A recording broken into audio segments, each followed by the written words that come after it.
C'est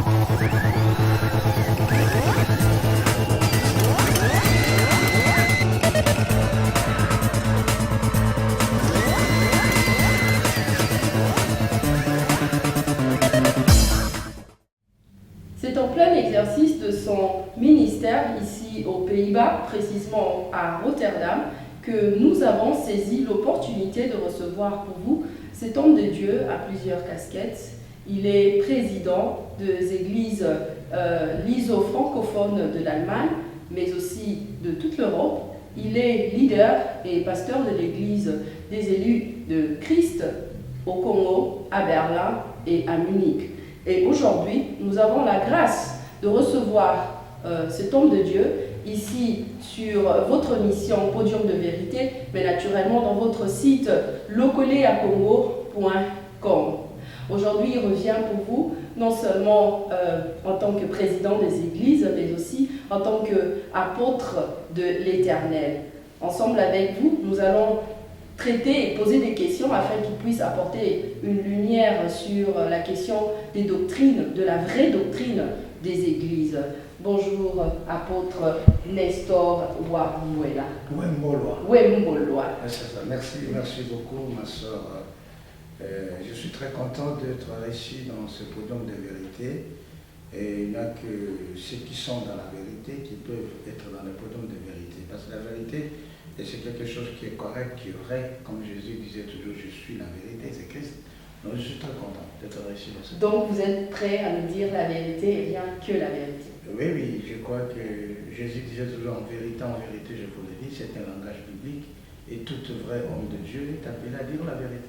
Merci beaucoup, apôtre. Déjà, vous aimez qu'on vous appelle apôtre, prophète, pasteur, monsieur, papa, évêque, parce que hier déjà, vous étiez seulement président des églises liso-francophones de l'Europe, mais aujourd'hui, vous êtes devenu évêque, c'est-à-dire vous avez changé encore des casquettes. Quelle appellation aimeriez-vous qu'on vous... L'appellation que j'aimerais plus qu'on m'appelle, c'est Nestor Wembolwa, parce que c'est son nom. Apôtre, c'est une fonction. Évêque, c'est une fonction. Pasteur, c'est une fonction, ce n'est pas un nom. J'aimerais qu'on m'appelle Nestor Wembolwa. Et moi, comment est-ce que je vous appelle? Pasteur? Papa? Les amis de Locolea Congo. Les amis de Locolea Congo, comme je suis dans Locolea Congo, Locolea Congo, c'est les traditionnels. J'aimerais qu'on m'appelle Wembolwa parce que Locolea, ça vient de mon village. D'accord. Je suis tété là. D'origine, et puis chez nous, le collet, c'est très prophétique et c'est très significatif. Vraiment, encore un détail que nous n'avions pas signifié au début, mais je préfère vous appeler l'apôtre Nestor communément de cette façon que vous êtes en tout cas connu et accueilli chez nous. Comme nous l'avons dit au départ, il y a vraiment beaucoup de situations qui sont en train d'apporter, qui sont en train de faire couler beaucoup d'encre ici aux Pays-Bas, mais aussi dans nos églises francophones, lingalophones, liso-francophones. Et déjà, je veux vous poser la question, est-ce que vous êtes président des églises liso-francophones, de quel genre d'églises? Églises catholiques, protestantes, évangéliques, de réveil? C'est quel genre d'église que vous dirigez? Oui, nous sommes un mouvement de réveil.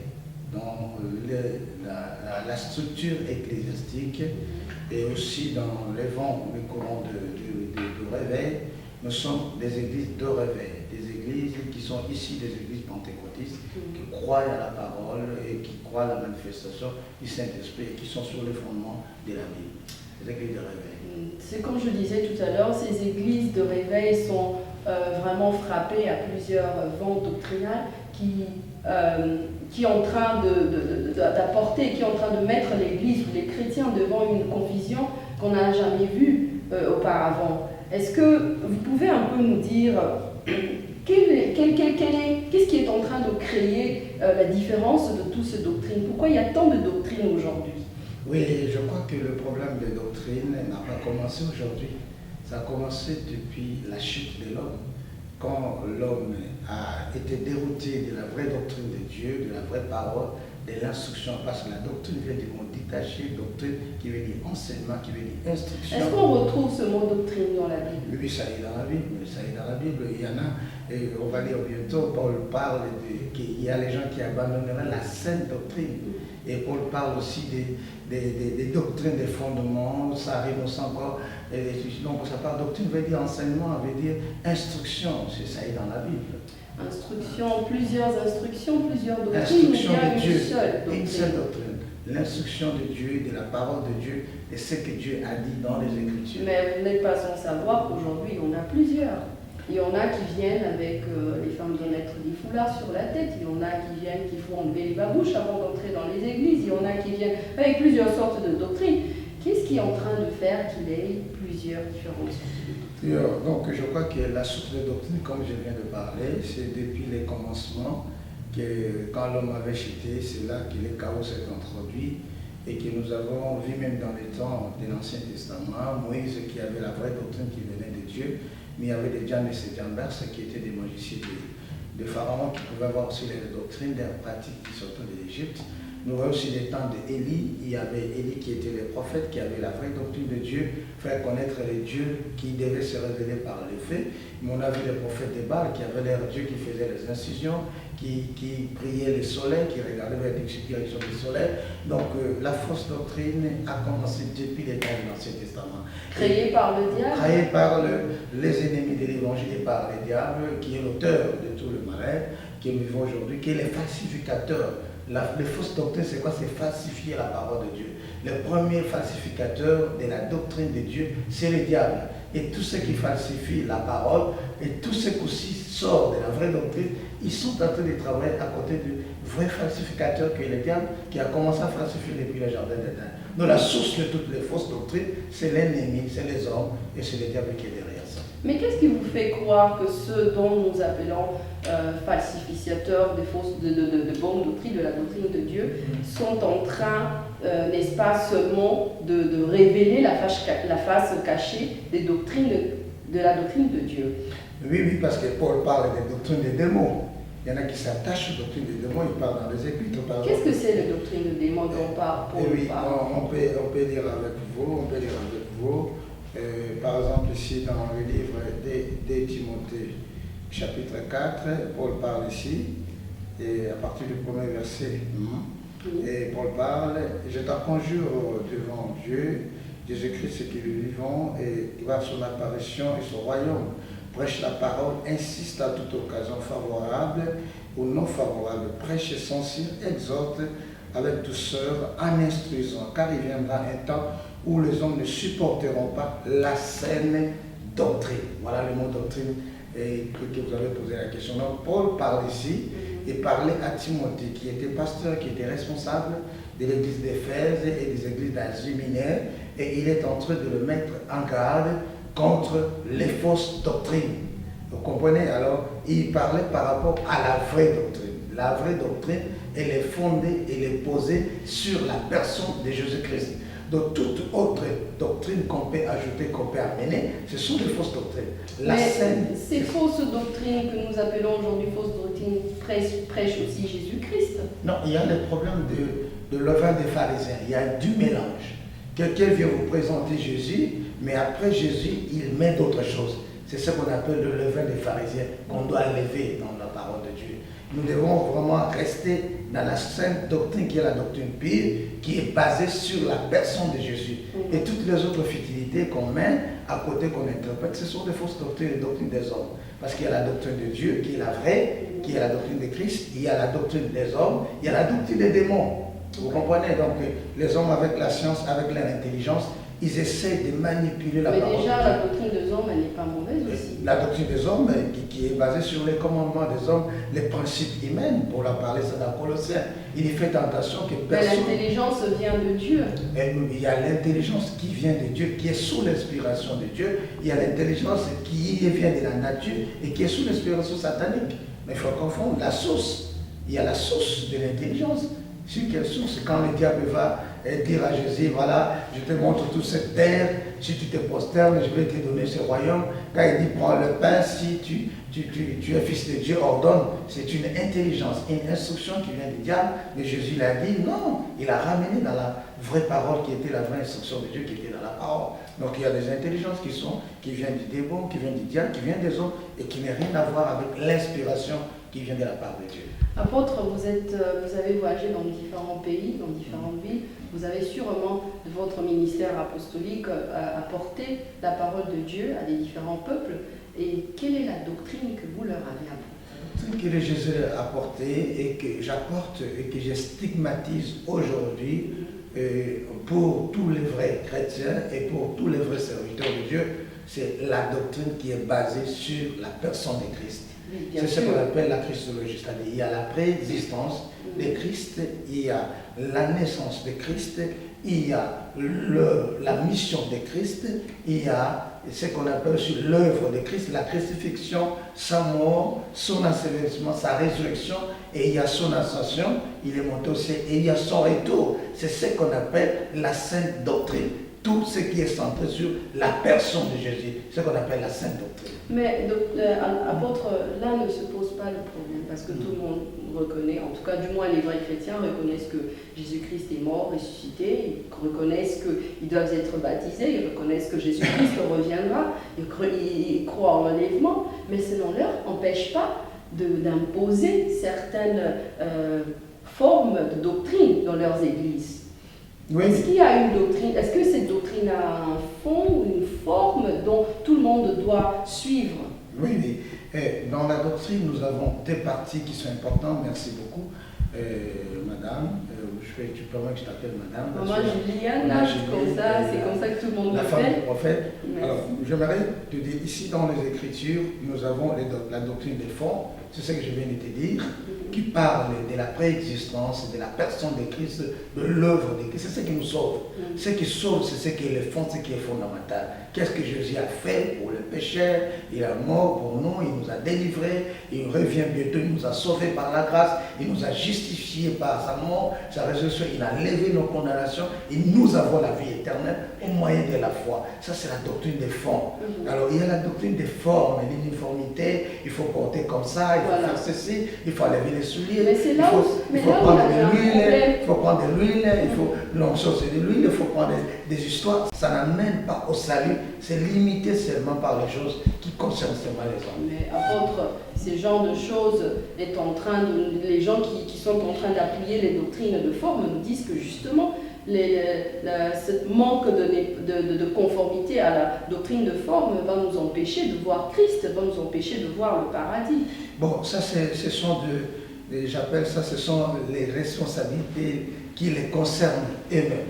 Il n'y a pas un verset de la Bible. Le verset de la Bible qu'on peut lire avec toi, Jean chapitre 3, verset 16. Quand Dieu a tant aimé le monde, il a donné son Fils à quiconque croit. Donc c'est ça. Ce qui peut empêcher quelqu'un de ne pas aller au ciel, quand il ne croit pas à la personne de Jésus et quand il n'a pas reçu Jésus. Et toute personne qui a reçu Jésus, qui croit en Jésus, qui a le Saint-Esprit en lui, quelle que soit la forme ou quoi, et par la grâce du Seigneur, nous croyons qu'il sera sauvé. Vous dites que c'est leur problème et vous êtes président des églises iso-francophones, des églises de réveil ici en Europe. Donc c'est à vous aussi d'apporter la lumière à cette question.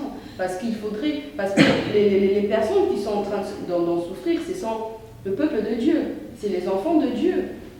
Ce n'est pas forcément ces gens-là qui apportent, qui mettent un accent sur cette doctrine de forme, mais c'est plutôt ceux qui sont en train de suivre, ceux-là qui sont en train de prôner cette doctrine de forme. C'est à eux que vous pouvez vous adresser pour leur dire quelle est cette doctrine de forme que nous devons suivre. Bon, regardez par exemple avec vous, nous sommes dans Hébreux chapitre 6.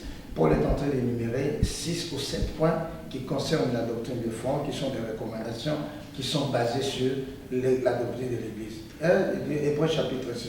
C'est pourquoi. Vous pouvez lire, vous avez trouvé maman? Je vais lire Hébreux chapitre 6. Verset 1er jusqu'au verset 4.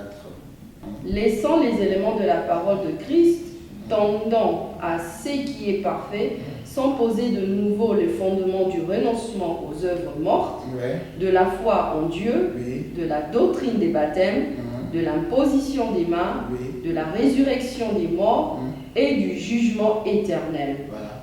Nous avons les 6 points qui ont été canonisés, reconnus comme étant des doctrines et que l'Église doit pratiquer. Nous avons premièrement les renoncements qu'on appelle la repentance, c'est-à-dire quelqu'un qui reçoit la parole et qui reconnaît qu'il est pécheur doit accepter Jésus. Il y a renoncement aux œuvres mortes, ça c'est le premier point dans la doctrine de l'Église. Pas renoncement aux vêtements, au maquillage. Non, tout d'abord renoncement aux œuvres mortes. C'est quoi les œuvres mortes? Les œuvres mortes, c'est tout ce qu'on peut appeler, tout ce qui peut amener, tout ce qui a amené quelqu'un au péché. Quelqu'un qui ne croit pas au Seigneur, quelqu'un qui est dans la vie du péché, quelqu'un qui est dans la vie du monde, ce sont des œuvres mortes.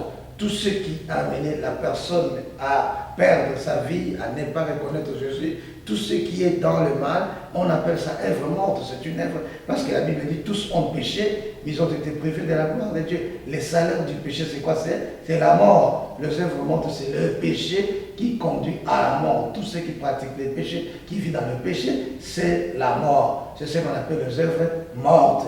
Et ces œuvres-là, on doit les renoncer, on doit se repentir pour accepter la personne de Jésus qui nous a été donnée comme cadeau, comme don, pour que nous puissions être sauvés. Ça, c'est la doctrine fondamentale. Deuxième point, on parle de la foi en Dieu. Parce que nous ne voyons pas ce Dieu-là invisible, mais nous l'avons vu au travers Jésus-Christ. C'est la doctrine de la foi. Et on nous parle de la doctrine du baptême. Le baptême d'eau et le baptême du Saint-Esprit. Ça, ce sont des recommandations doctrinales qu'on doit expliquer dans l'Église. Le baptême, que la Bible dit, Jésus a dit, celui qui croit et qui sera baptisé sera sauvé. Et ça, c'est la doctrine fondamentale de l'Église et que nous devons pratiquer. Et puis, nous avons encore la doctrine qu'on peut appeler d'imposition des mains. Ouais, toutes sortes que les gens font aujourd'hui, les miracles, les guérisons, tout ça, ils prennent de l'huile, ils prennent des bougies, ils prennent des drapeaux, ils prennent des sous-soins, il faut lever les souliers. Ça, ce sont des doctrines des hommes. Mais la vraie doctrine que Jésus a laissé la recommandation, c'est prier pour les gens. Donc les huiles, prier avec les huiles d'onction, c'est pas dans la doctrine. Ça, c'est tout simplement une doctrine des formes. Lui, le Saint-Esprit remplace l'huile aujourd'hui. Dis-moi si j'ai une conviction de prier pour la personne avec lui. Mais je crois que la vraie doctrine, c'est d'abord le Saint-Esprit qui est le véritable huile que nous avons besoin aujourd'hui. Mais l'Esprit de Dieu peut me conduire. Ça, c'est une conviction, une particularité. Mais la recommandation, c'est l'imposition des mains. Quand quelqu'un est malade, il faut prier pour lui.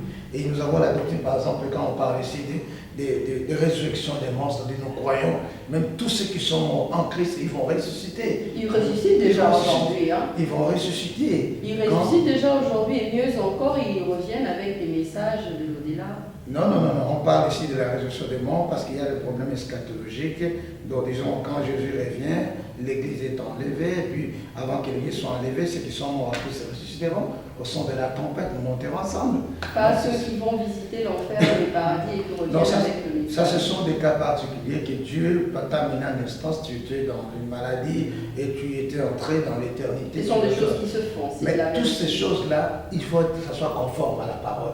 Si quelqu'un porte une vision, un rêve, il était mort, il est ressuscité, tout ce qu'il raconte, moi je ne crois pas. Il faut que ça soit conforme à la parole, à la doctrine des apôtres. Parce qu'il y a beaucoup de charlatans, il y a beaucoup de faux prophètes, il y a beaucoup de gens aujourd'hui qui vont ressusciter. Quand il va ressusciter, il va revenir, il va nous dire, il faut être sauvé, il faut enlever les souliers. Je vais croire quoi? Je ne crois pas. Pour être sauvé, il faut enlever les vestes. Non, je ne crois pas. Parce que ce qu'il me dit n'est pas conforme. Pour qu'il soit sauvé, il faut que je croie en Jésus-Christ. Il y a la doctrine du jugement dernier. C'est pour vous dire que tout ce qui se passe, on passera par le jugement.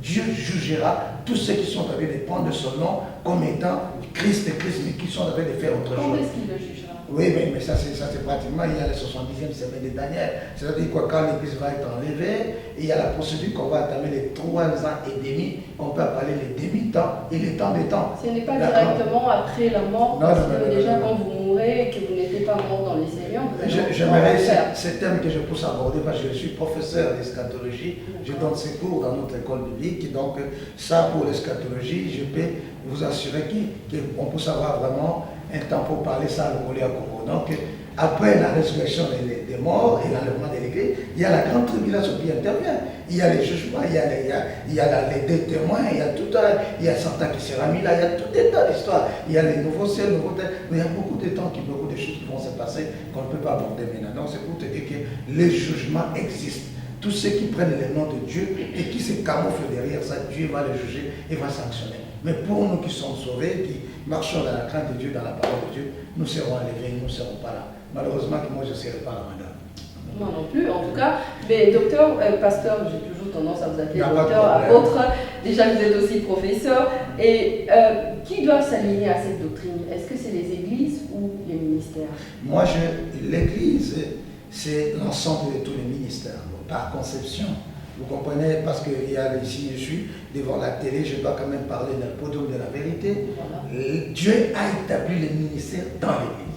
Donc on est tenté de pas faire... les églises dans les... Non. Parce qu'aujourd'hui nous avons les Store Ministry qui a son église, les élus, comment ça s'appelle encore, les élus de Dieu. C'est les églises qui sont dans les ministères. Et ce n'est pas de cette façon-là que je m'avais expliqué parce que c'est un problème doctrinal. Voilà. Jésus n'a pas laissé une autre chose. Il a laissé la seule institution, c'est l'église. Les ministères sont établis dans l'église. 1 Corinthiens chapitre 12, verset 28. Il dit, et le Seigneur a établi dans l'église, premièrement les apôtres. Il n'a pas établi en dehors de l'église. C'est lui qui est monté, qui est descendu, il a fait des dons aux hommes, c'est dans l'église. C'était pas en dehors. On donne même Jérusalem, les 120 qui étaient dans la chambre haute, qui a constitué la première église du premier siècle, c'est les 120. C'était dans l'église. C'était pas dans la rue, c'était pas quoi, c'était pas d'abord des ministères. Des ministères, ce sont des dons qui sont donnés à l'église pour le perfectionnement de l'église, pour amener l'église à la stature parfaite. Ça, c'est un. Le deuxième aspect, c'est quoi? Le ministère aussi, c'est ce qui enfantent les églises. Nous avons vu ces ministères qui sont sortis, sont partis à Samarie, à Jérusalem, en Antioche, à Corinthe, pour bâtir les églises. Les ministères vont pour bâtir les églises et les ministères travaillent dans l'église. C'est ça le notion fondamentale. Vraiment, nous vous avons pris à pied levé dans l'exercice de votre ministère. Nous voulons vraiment arrêter cette conversation parce que vous devez continuer avec votre programme d'aujourd'hui. Mais vraiment une dernière question.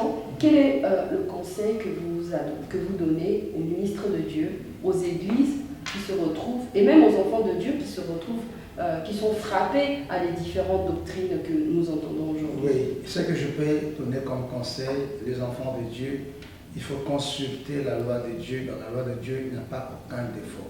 L'écriture de l'Ancien au Nouveau Testament parle d'une personne qui est importante, Christ est central. C'est-à-dire, Christ est la prééminence, Christ est la centralité, il est l'universalité. Et si tu as Jésus dans ton cœur, dans ta vie, tu as reçu la parole, tu connais Jésus, ça c'est ce qui est d'abord important. Toutes les autres futilités doctrinales qui nous tirent à gauche, à droite, je peux dire aux enfants de Dieu de prendre garde et de regarder plus à Christ et de ne pas suivre tout vent des doctrines. Parce que c'est bien prophétisé qu'il y aura les vents des doctrines et qui vont venir et que les gens ne vont pas s'appuyer sur la personne de Christ. Ces choses ne devaient qu'arriver pour accomplir la parole. Oui, sur le plan prophétique, c'est ok. Et sur le plan pratique, on doit avertir le peuple. Dieu nous établit comme des sentinelles pour avertir. Donc c'est pourquoi, maman, je suis très content. J'ai dit aux enfants de Dieu, accrochez-vous à Christ, attachez-vous à Christ. Ne suivez pas les doctrines de forme, mais suivez plus les doctrines de fond qui vous aident à être des vrais chrétiens et à vous préparer pour l'enlèvement. Mais voilà, au sein de la pastorale, vous avez quand même pris des mesures pour remédier à ce problème de différents vents doctrines. Au sein de la pastorale, ça fait 6 mois, c'est ici en Hollande que j'ai été désigné. Et c'est la semaine passée que j'ai été ordonné officiellement comme évêque, une fonction administrative pour tout simplement gérer les corps pastoraux de l'Europe. Donc nous sommes en train de travailler d'une manière un peu dynamique pour mettre les choses en place et pour que cette institution puisse aider beaucoup des églises. On est en train de travailler sur ça et je crois que bientôt beaucoup de choses vont changer et ça a déjà commencé à changer.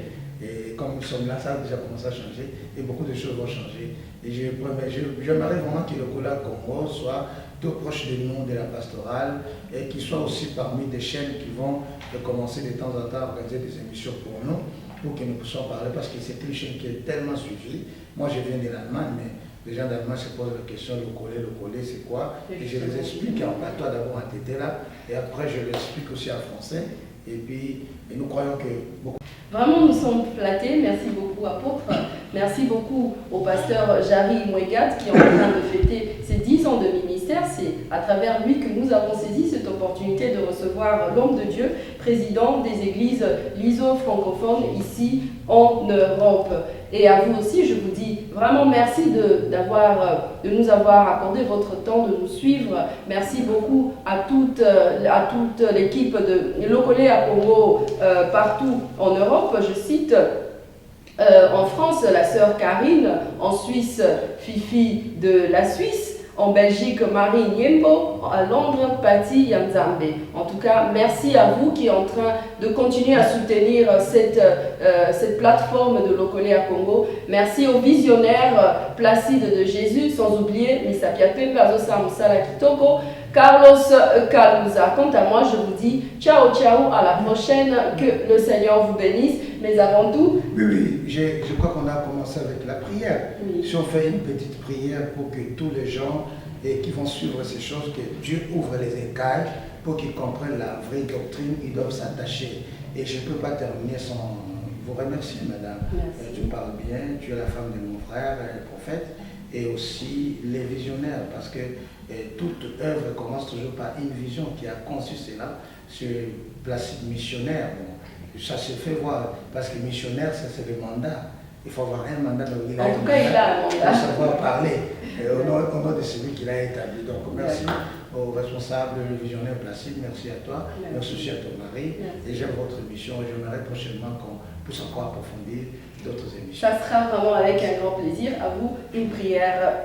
Dieu notre Père, nous demandons que les écailles tombent sur nos yeux, que nous comprenions ce qui est essentiel, ce qui peut amener ton peuple au salut, au lieu qu'on s'accroche à des futilités, à la philosophie des hommes, tradition des hommes, pour se tomber, Seigneur, que les chrétiens pour se relever, pour se mettre encore debout, pour savoir s'attacher à la vraie parole, comme tu as dit à Timothée, afin que nous puissions prendre part à l'enlèvement. Bénis, Seigneur, chacun qui suivra cette émission, et bénis le frère Placide et maman qui nous a tenus dans cette émission et tous ceux qui ont contribué, et surtout les pasteurs Jaris qui était l'auteur qui a permis que je puisse arriver ici à mon âme. Au nom de Jésus-Christ, nous avons prié. Amen. Amen. En tout cas, que Dieu vous bénisse, amis de www.lokoleacongo.com. Restez branchés. Le rendez-vous prochain, c'est pour bientôt. Ciao, ciao et shalom. Shalom.